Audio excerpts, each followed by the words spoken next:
Hello and welcome to this episode of the Geoeconomic Agenda, a podcast from the Institute of Geoeconomics at the Asia-Pacific Initiative in Tokyo that investigates the connections between economics, politics, business, and society. I'm your host, Paul Nadeau, and I'm a visiting researcher at the IOG.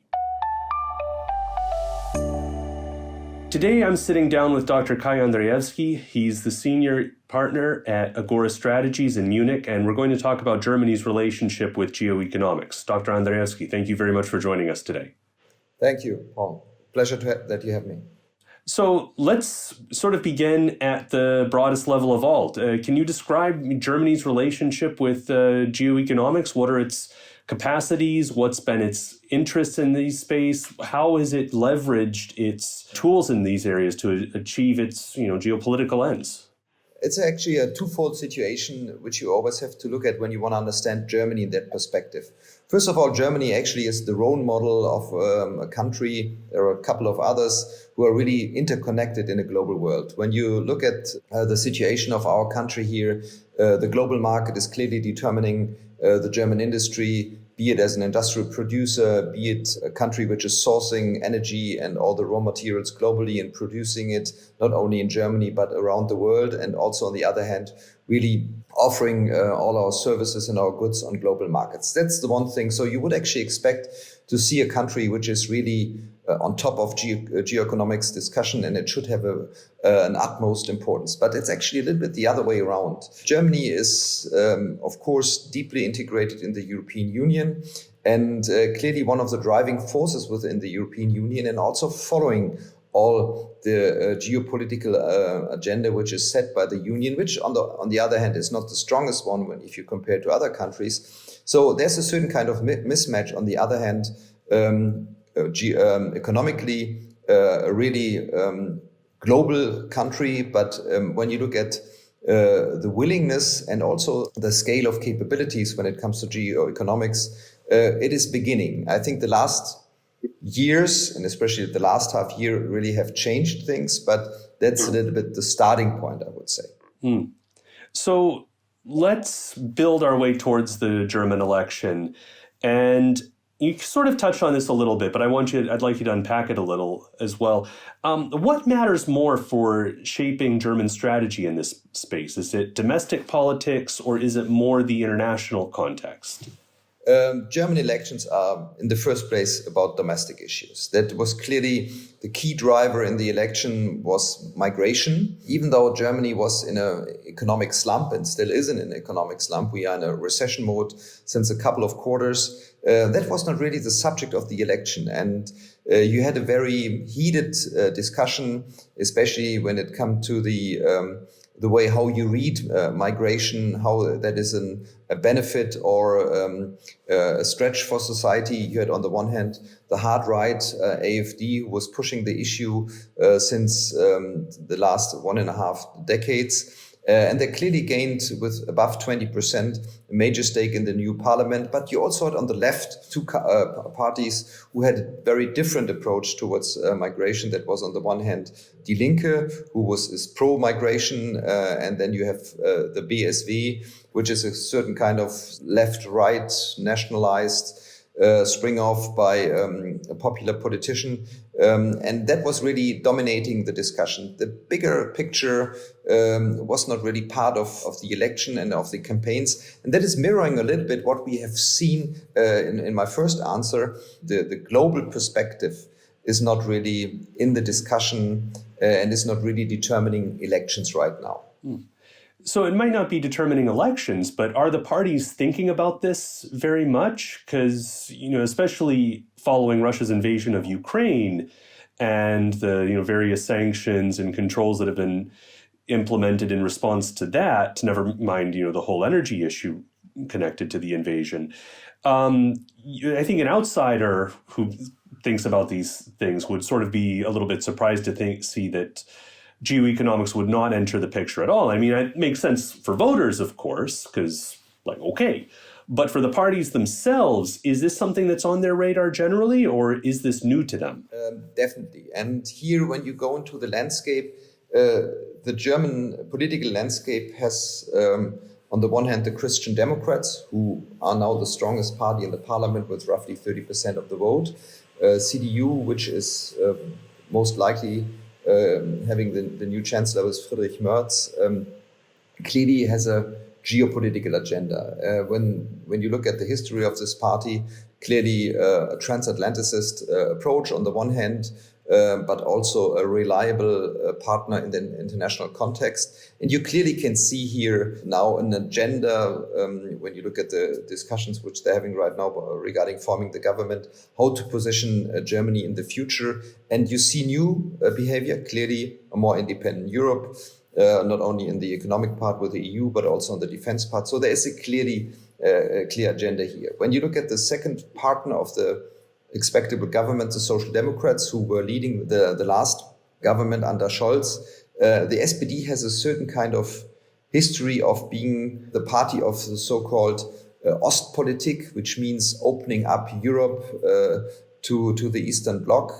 And after the Second World War, with starting the 70s under Chancellor Brandt, having this new way of dealing, especially with Russia. And that is a mood which always was, even in the last years when we were in that conflict with Ukraine, involved in a certain kind of matter. There was still the clear push by the Social Democrats to find a way to get, not in an aggressive way, but in a way of negotiation to a solution. The Greens, very interestingly, who were part of the last government, who come out of the peace movement out of the 80s, had a very harsh stance on Russia, specifically in the Ukraine.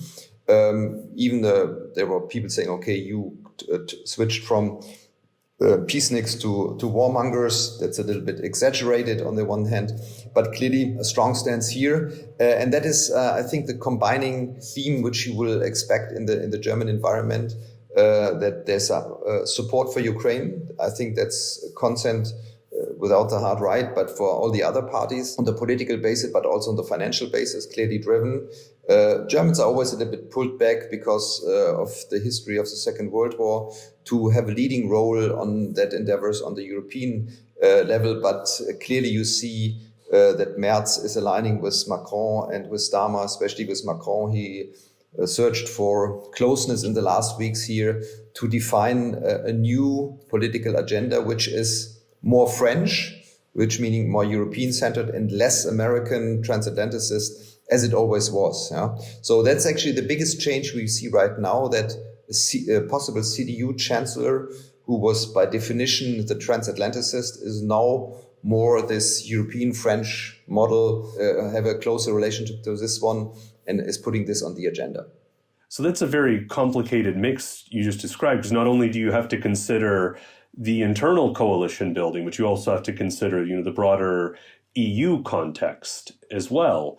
So how complicated is this going to get in terms of what the coalition eventually looks like? And you talked about, CDU, SPD, Greens, of course. Will it be relatively easy to find a common geoeconomic policy among Germany's different parties in a coalition government? Or is this one of the things that might get a little bit fraught?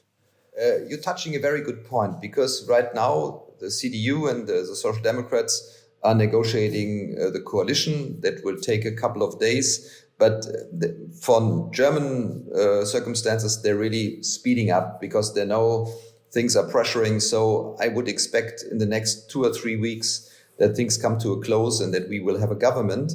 And there's a twofold or threefold approach. I think the first one is, when you look at the pure economic local issues, there's a lot of debate. Taxes go up, taxes go down. What's about social security? So there is a certain kind of battling going on, and let's see where that ends up. And I would expect a certain kind of rather, even though the conservative have the majority, a rather centrist left-wing approach to this one, because we have to refinance the debt to a certain extent. So they will talk about higher taxes and so on and so forth. That's part number one. Part number two, we are approaching a little bit the geoeconomic level. is the position towards Europe, still very supportive, high level of integration, both European parties, and the trend of putting Europe a little bit more in the center, not only of economic policy, but also on foreign policy is clearly supported. The third part where I think is a lot of alignment also in the government is that shift regarding the US, because here I would expect not a strong debate or a controversial debate within that group, because there will be a controversial relationship towards the US, and that's clearly what you see right now. There was always a bad sentiment towards Donald Trump in Germany, and that is clearly now even amplified. I think the coalition is quite keen on that new approach, and I do not expect a deviation or controversial discussion here. So I'm glad you brought up the United States to a degree, because Germany right now is, clearly buffeted, facing headwinds in two directions, from the East and Russia, and from the West from Donald Trump. And so, I think the line has been, as Germany's been considering its, increasing its defense, there's been talk about, I don't know if this rises to the level of a cliche yet, but turning car factories into tank factories, using your existing strengths as latent capacity for improving your defensive ability. Let's shift that over to geoeconomic tools, because the Trump headwinds, the Putin headwinds, are not only related to defense, they're also related to things like tariffs, disputes over regulations, and we can talk about, a possible coming storm between the United States and Europe regarding tech regulation. But for now, I want to talk about what would Germany's geoeconomic equivalent be of turning car factories into tank factories? I think even though it's very placative, but I think it's a good point, because what we have seen in Germany in the last week was the acceptance of going to the bank and opening up a new bank account with a quite extensive revolving credit facility, if you would put it in a little bit blank terms. So that is new for the German environment, because we come out of a very frugal approach regarding indebtedness of the state. And this is clearly geo-economically driven, what you see here, because we are willing to spend $500 billion on defense in the next years to come. And that is really making a difference for our environment. And it is interesting to see that the sourcing regarding this one will come out of Europe, specifically not only out of Germany, but out of Europe and less out of the US. And that is this changing cars into tank factories. That is true to a certain extent. And when I look at my clients here right now, you see a lot of signs where, especially the OEM suppliers who are looking at business opportunities here, but it's also the question of infrastructure, because Germany really lacked investment in infrastructure in the last 2 decades. And this is tainted by a certain kind of geoeconomic perspective to becoming compatible on the market again. And where the German government, in connection with the European government, really has to look for solutions is of course the situations towards the US, because we are in a certain kind of, how would I call it, catch-22. Because when you look at the typical German DAX-listed company, they are regulated in Europe. They source in China, so they mean they have a certain kind of capex spent there on the one hand, and an opex, of course. But take, for example, the big chemical companies who spend more than 50% of their capex in China. But on the other hand, besides having a significant market in the US, they are financed in the US. And when you look at the shareholdership of the German big listed companies on the equity and also on the debt side, the US capital markets are of utmost importance. And this is the area where the geoeconomic agenda of the government comes into play, because here we have to be very, very careful not to break any kind of relationship on an ultimate way with the US, even though everybody is now just looking at the trade and tariff issues, which is let's say an obstacle by itself. But I still think that this in a European context will be, let's say, arranged in a certain way that we can live with this, even though it will taint a little bit the economic performance. The biggest risk is that via secondary sanctions, the US is putting constraints on capital markets, because that would really put pressure on the German economy and on the German business model, even more than the trade deficit and the tariffs. That's an area really to look at. And that will be one of the biggest challenges of the German government towards the US. And maybe a side remark here, what you should not forget, which is a very critical situation, is you had a quite outspoken anti-Trump sentiment in the German election from every party. There was the hard-right AfD, who supported, of course, Musk and Trump, but the other ones were pretty straightforward on being negative towards Trump. And because of this one, the access of the German government to the US administration is really limited.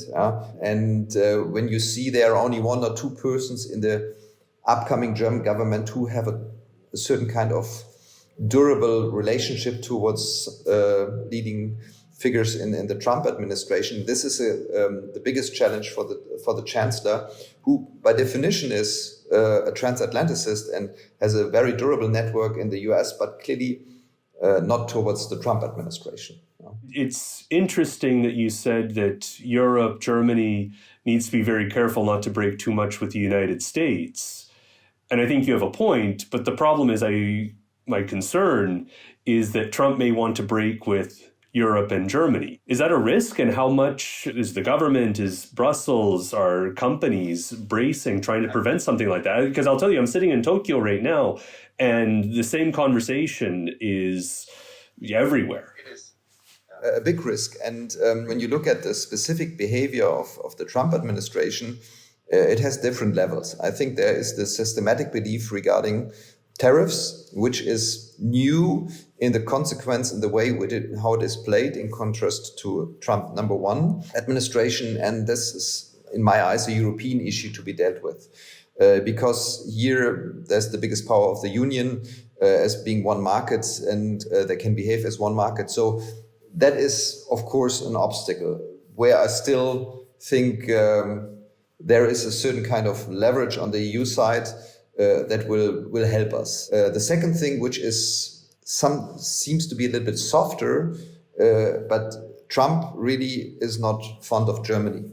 There are a couple of reasons for this. Fundamentally not fond of Germany. Yeah, and you see that in his behavior. He is clearly very negative on German cars. He is also pretty much upset about, even though it was a tiny information, but when he was doing his campaign debating the issue in Ohio regarding eating cats and dogs by migrants, there was a tweet by an undersecretary of the German Minister of Exterior who made fun of Trump in that perspective. And he is still very upset about this one, and he expects an apology for this one. That shows you a little bit the level which we are talking about. And even though the German industrial base is important for the US, just look at BMW. They're producing roughly 400,000 cars within the US. The biggest exporter of cars out of the US right now. The specific US-German relationship will be something to be watched, because there is this overall negative sentiment towards the EU. You heard that in explicit words. But I would say that there's even a little bit more negative sentiment towards the Germans, because the Germans the political landscape positioned itself a little bit too obvious against Trump during the election in the US and also in Germany. So I guess the $5,000 question is, for the incoming government, how do they manage this relationship? I think it will. There will be a couple of ways how Merz is going to do it. First of all, start with a positive.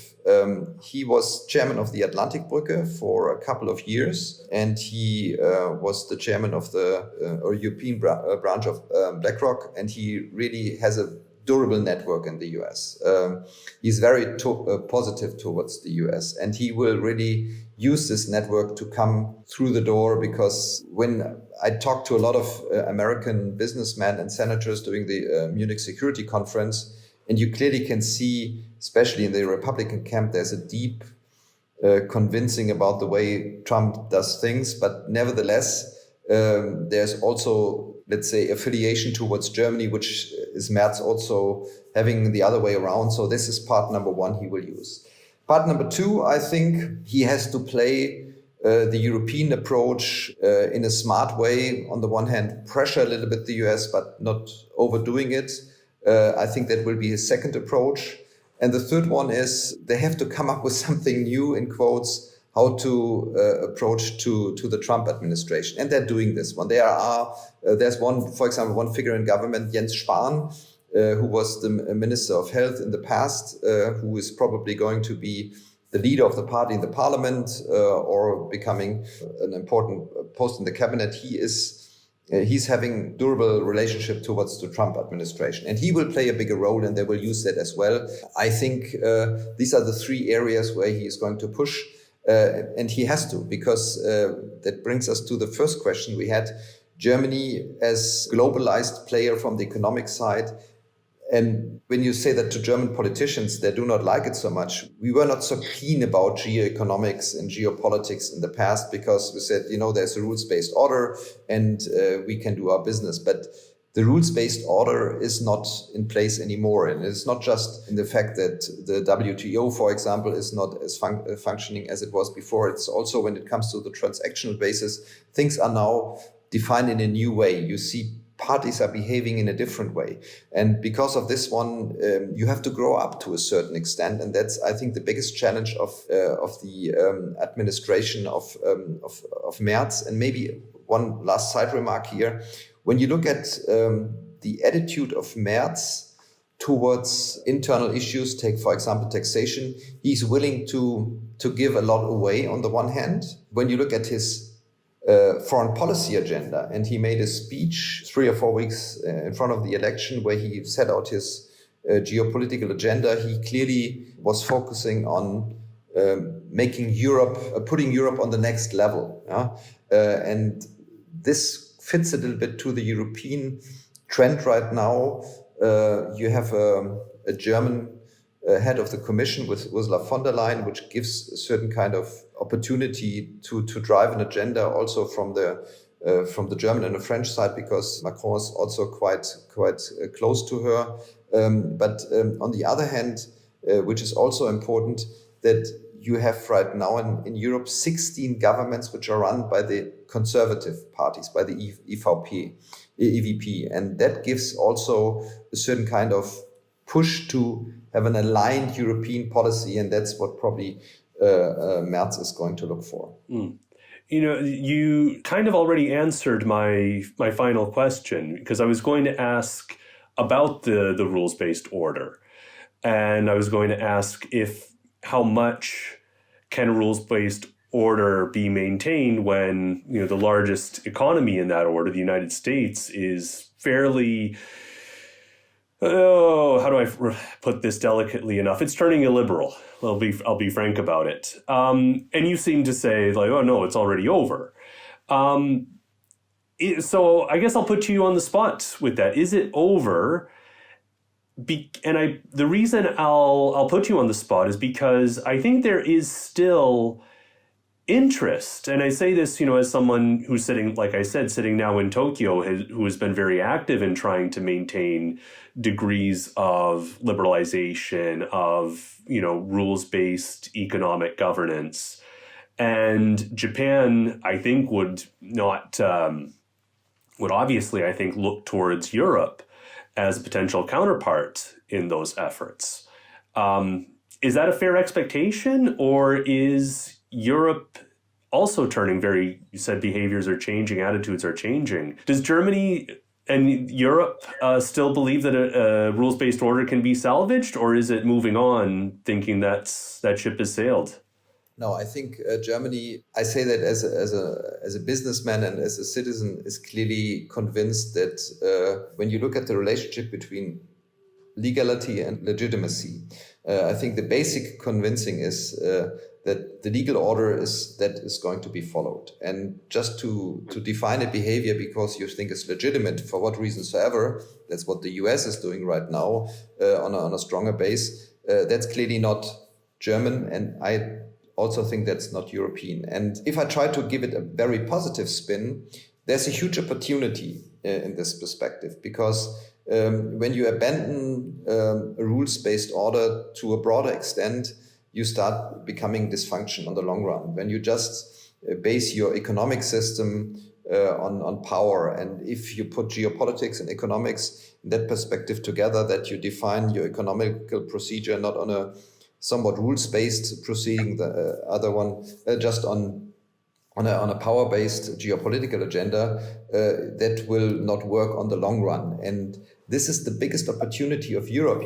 When we were always making fun about this Brussels effect. You said, the Americans are the country of innovation, of AI and digitalization and so on and so forth. And when you look at China, that's the workbench of the world, and Asia also bringing digitalization and the workbench together. And the only thing Europe is bringing up is regulation. So we should be very fond of a rules-based order.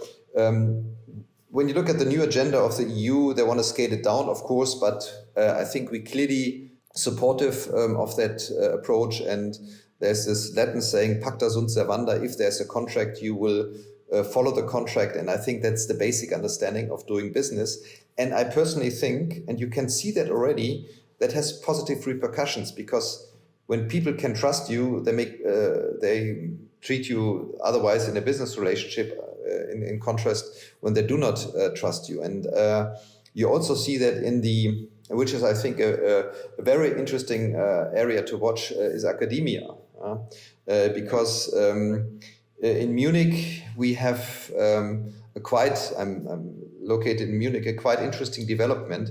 For the time being, and that's always not understandable for an American mind, university education is free in Germany. And the leading university in Munich is on the technical side, the TMO, the Technische Universität in Munich, TU. And this university got, for the first time, significant funding from business. And you see all of a sudden that a lot of American scientists come now to Germany, younger people, and they want to work here and they want to do things. And that is interesting to see. That is a start. Let's see where that comes from. But it comes out of the fact that you have a rules environment which you can rely on.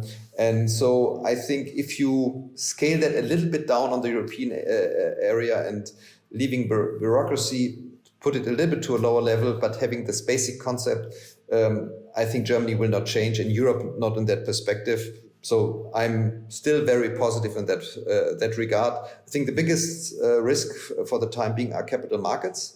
If the US get in trouble here, that will have repercussions for us for sure, but it's rather the secondary sanction issue which worries me the most for the time being.